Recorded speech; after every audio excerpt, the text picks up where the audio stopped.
This is a true story of mine, which I still get chills when I think of it. It was the winter in 1989.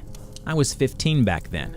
So winters in our state are very cold and even snowfall happens here.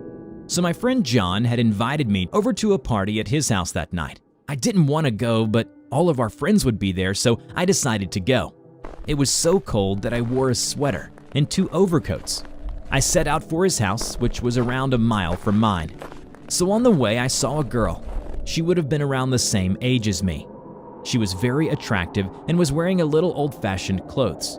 Long hair up to her waist, lavender pink dress, but they were indeed so beautiful. I went up to her and asked, "Hey, what are you doing alone on such a cold night?" She asked me, "Are you going to the party?" I replied, "Yes, and by looking at you, it seems that you're going there too." She said yes, and then we started walking together towards my friend's house.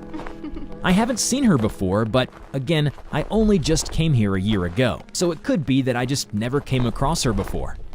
I asked her, "What's your name?" And she told me, "It's Julie."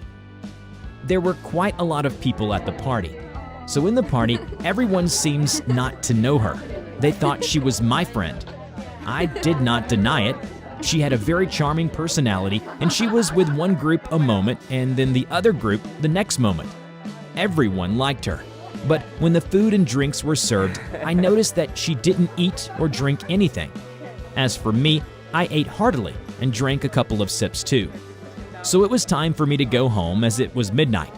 Julie also came with me, and on the way back, it was very cold and Julie didn't have much protection against the cold, so I gave her one of my 2 overcoats.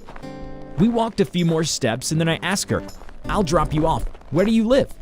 She told me, "There's a shortcut up ahead through the alleyway. I live just up there ahead in Wolfsburn. I will go there, but thanks for insisting to help." I told her, "I had a great time with you. You can return the overcoat whenever you want." She came ahead and kissed me on my cheeks, and then we waved our goodbyes and went our own way. The next day, I was in awe of Julie, so I decided to meet her. I went up to that alley where she told me she lived ahead of there. When I went through, there was a house which was empty. No one lived there.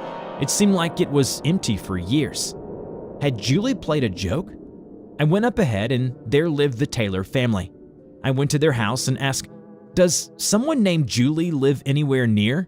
I met her at the party yesterday and she told me she lived just ahead of the alley. When I went there, it was an old abandoned house. Mrs. Taylor told me, "I don't think any Julie lives here anywhere." And about that abandoned house, it's called Wolfsburn House. The McKinnon family used to live there 40 years ago. They moved out when their only daughter had died. She stopped and gave me a queer look and continued, "I think her name was Julie. She had died of an accident. I think her grave is just up ahead in the cemetery." I got chills when I heard that. I thanked Mrs. Taylor and went on towards the cemetery.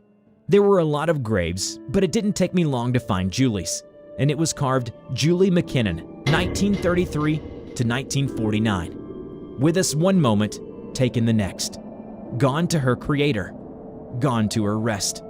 And there behind the grave, neatly folded, was my overcoat in the grass. To this date, I still remember her beauty, her charming personality. I will never forget her.